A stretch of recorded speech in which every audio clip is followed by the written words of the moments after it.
Serial. So serial பார்க்கக்கூடிய நிறைய group இருக்கீங்க, நிறைய பேர் விரும்பி பார்ப்பாங்க. நான் கூட சீரியல் பார்ப்பேன், உண்மையாகவே பார்ப்பேன்.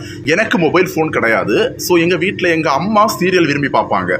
ஸோ அந்த டைமில் நம்மளும் இருந்து பார்த்து நமக்கு வந்து சீரியல் வந்து பிடிச்சி போச்சு. எனக்கு தெரிஞ்சு விஜய் டிவியில் பாக்கியலட்சுமின்னு ஒரு சீரியல் வந்து ஓடிட்டு இருக்குது. அப்பப்பப்பா தலைவலி பிடிச்ச ஒரு சீரியல். ஸோ இன்னைக்கு நான் அதை பற்றி தான் பேச போகிறேன். ஸோ அது முடியுமா முடியாதா, அதனுடைய ஒரு கன்க்ளூஷன் என்னன்னே தெரியல. வாங்க வீடியோவை ஸ்டார்ட் பண்ணலாம். அதில் ஆரம்பிக்கிறதுக்கு முன்னாடி நீங்கள் இப்போ தான் முதல் தடவை நம்ம சேனலை பார்க்குறீங்கன்னா கண்டிப்பாக சப்ஸ்கிரைப் பண்ணுங்கள், பெல் ஐக்கானை கிளிக் பண்ணுங்கள், ஆல் நோட்டிஃபிகேஷனை செட் பண்ணுங்கள், வீடியோவை ஃபுல்லாக பாருங்கள். ஃபேஸ்புக்கில் பார்க்குறவங்களும் நம்ம பேஜை ஃபாலோ பண்ணுங்கள். உங்களுக்கு பாக்கியலட்சுமி சீரியல் பிடிக்குமா பிடிக்காதாங்கிறதையும் கமெண்ட்ஸில் வந்து ஷேர் பண்ணுங்கள்.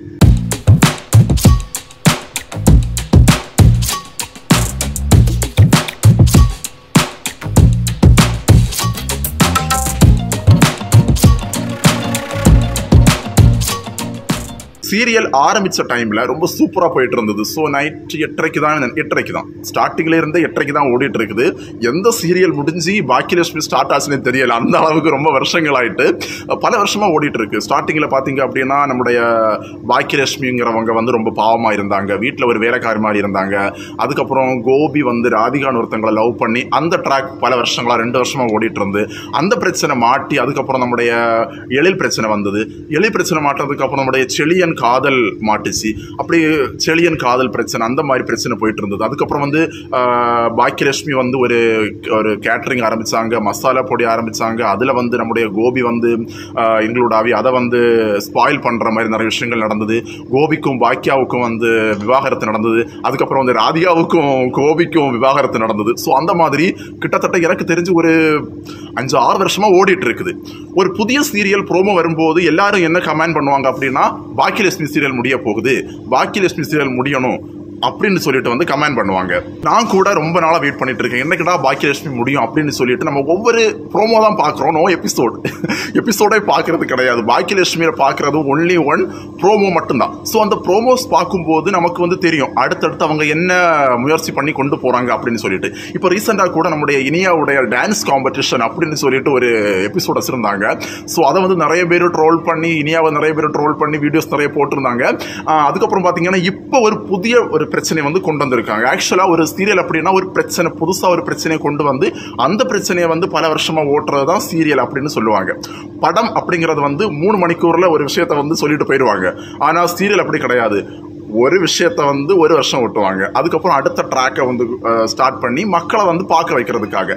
ஸோ பாக்கியலட்சுமி சீரியலில் இப்போ ரீசெண்டாக வந்து என்ன ஒரு பிரச்சனை ஸ்டார்ட் ஆகிருக்குன்னா, இனியாவுடைய காதல் அப்படிங்கிற மாதிரி ஒன்றை வந்து தொடங்கியிருக்காங்க. ஸோ இனியாவுடைய காதல் அப்படின்னா அவள் ஒரு பணக்கார பையனை காதலிக்கலை, ஒரு வேற ஒருத்தனை காதலிக்கலை. பாக்கியலட்சுமியுடைய வீட்டில் வேலை பார்த்துட்டு இருந்த அந்த செல்வியுடைய பையனை தான் நம்முடைய இனியா வந்து காதலிக்கிறான் அப்படிங்கிற மாதிரி ட்ராக் வந்து போயிட்டு இருக்குது.